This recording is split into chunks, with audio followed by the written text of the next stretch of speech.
Have you ever wondered why we behave the way we do? What influences our actions, thoughts, and feelings? Welcome to an intriguing journey into the human mind, a complex labyrinth of emotions, thoughts, and behaviors. This venture takes us into the captivating field of psychology, a realm where we decipher the enigma of human behavior and thought. It's a world that operates not just on what we see, but on an intricate network of cognitive processes and subconscious influences. Our exploratory voyage will cover 3 major psychological theories that have helped shape our understanding of the human mind. Each theory, akin to a unique lens, offers a distinct perspective on why we act, think, and feel the way we do. First, we have behaviorism, a theory that places firm emphasis on observable behaviors. Behaviorists argue that our actions are merely responses to environmental stimuli.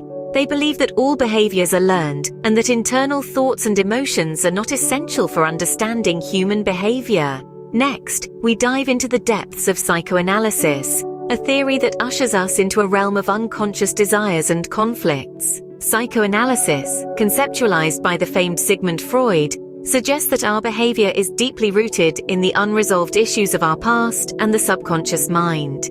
Finally, we journey into the world of humanistic psychology, a theory that places human growth and self-actualization at its core. Humanists believe in the inherent goodness of people and emphasize the importance of free will and individual experience in shaping our behaviors and thoughts.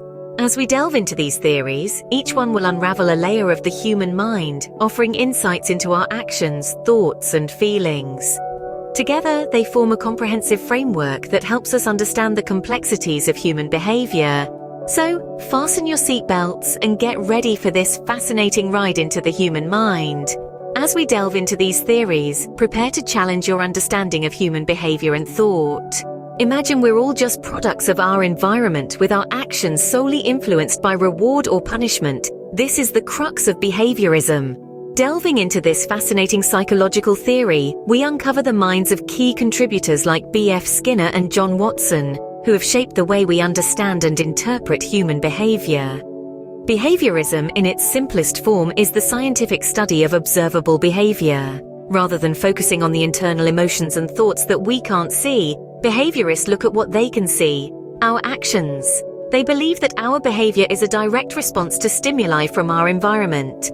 Let's take a moment to appreciate the brilliance of B.F. Skinner, a pioneer of behaviorism. He was fascinated by the idea of conditioning, the process of learning through reward or punishment. Skinner introduced the concept of operant conditioning, where he argued that behavior which is followed by pleasant outcomes is likely to be repeated, while behavior followed by unpleasant outcomes is less likely to recur. Then we have John Watson, another significant figure in the realm of behaviorism. Watson believed in the power of environmental influence over innate traits. He famously stated, "Give me a dozen healthy infants, well-formed, and my own specified world to bring them up in, and I'll guarantee to take anyone at random and train him to become any type of specialist I might select." In essence, behaviorism is all about how our environment molds us. It's about how we learn to act or react based on the rewards or punishments we receive. It's about the consequences of our actions and how they, in turn, shape our future behaviors. This theory, albeit not without its critics, provides a tangible, observable approach to understanding human behavior. It teaches us that we are not merely passive receivers of environmental stimuli, but active participants, constantly adapting and molding our behaviors based on our experiences. In the realm of behaviorism, we're essentially products of conditioning and environmental influence. What if our behavior is driven by unconscious desires and conflicts? Welcome to the world of psychoanalysis. Psychoanalysis, a towering figure in psychology's history, was born from the mind of Sigmund Freud. Freud believed that our behavior is not a result of rational conscious decisions, but rather is driven by forces buried deep within our unconscious mind. Think of the human mind as an iceberg. The tip that's visible above the water represents our conscious mind, the thoughts and feelings we're currently aware of. But beneath the surface, the vast expanse of the iceberg represents our unconscious mind, filled with desires, memories, and experiences that we're not immediately aware of, yet they profoundly influence our behavior. Freud argued that our childhood experiences play a vital role in shaping our adult personality and behavior. He believed that our unconscious mind stores these experiences, and they subtly guide our actions without us even realizing it. Now let's delve deeper into the Freudian psyche, a realm divided into three parts: the ID, ego, and superego. The ID, the most primitive part, is driven by the pleasure principle, seeking immediate gratification. The superego, on the other hand, is our moral compass, striving for perfection and societal approval. Caught in the middle is the ego, the reality principle. It's tasked with managing the demands of both the ID and the superego in the context of reality, creating a balance. Psychoanalysis aims to bring the unconscious into the conscious, to make the unseen seen. Freud developed therapeutic techniques such as free association and dream analysis to help individuals uncover their unconscious desires and conflicts. Psychoanalysis, despite its critics, has left an indelible mark on psychology. It has given us a new way to look at human behavior, to understand that our actions are not always driven by rational, conscious decisions, but also by unseen forces lurking in our unconscious mind. Psychoanalysis suggests that our actions are driven by unseen forces lurking in our unconscious mind. But what if we're not just products of our environment or unconscious mind? The humanistic perspective offers another viewpoint. This perspective, known as humanistic psychology, steps away from the deterministic views of behaviorism and psychoanalysis. It doesn't see us as mere puppets to our surroundings or slaves to our unconscious thoughts. Instead, it emphasizes our free will, our potential for self-actualization, and the importance of our individual subjective experiences.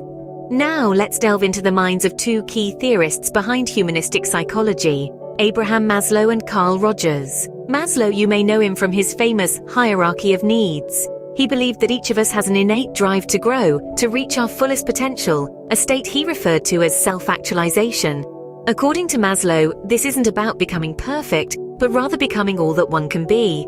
It's about embracing and fulfilling our own unique potential. On the other hand, we have Carl Rogers, a therapist who proposed the idea of unconditional positive regard. This is the acceptance and support of a person regardless of what they say or do. Rogers believed that in order for people to grow and fulfill their potential, they need an environment that provides them with genuineness, acceptance, and empathy. Both Maslow and Rogers emphasized the importance of the individual's subjective experience. They believed that each person has a unique perception of the world, which shapes their experiences and behaviors. In other words, reality is subjective, and what matters most is how each individual perceives and interprets their own reality. So instead of being merely reactive beings, molded by our environment or driven by hidden desires, humanistic psychology sees us as proactive, self-determining entities. We are the architects of our own lives, capable of making conscious choices and seeking personal growth. In the eyes of humanistic psychology, we're unique individuals on a quest for personal growth and fulfillment. This perspective empowers us, emphasizing our capacity for change and our ability to shape our own destiny. So, remember, you hold the power to become the best version of you.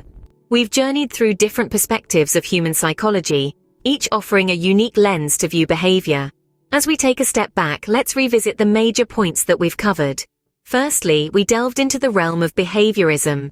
This theory, in its essence, posits that all behaviors are learned from our environment through conditioning. It's like a dance. Our actions and reactions are choreographed by the external stimuli we encounter.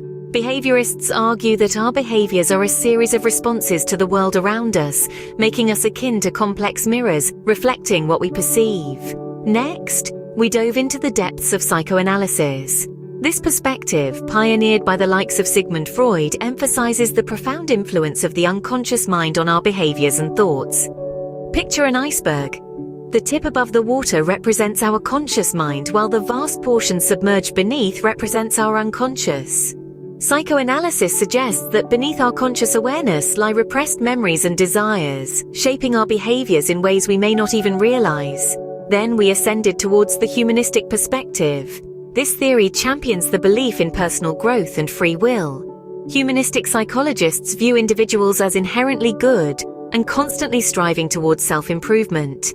They believe that we are more than just reactionary beings or vessels for hidden desires. Instead, we are the artists of our own lives, painting our personal narratives with the brush of free will. In this brief exploration, we've seen how each theory provides its own unique interpretation of human behavior, from being a product of environmental conditioning, to being influenced by hidden unconscious desires, to being a manifestation of personal growth and free will. Thank you for joining this exploration of psychology. Remember, understanding our minds is a step towards understanding ourselves.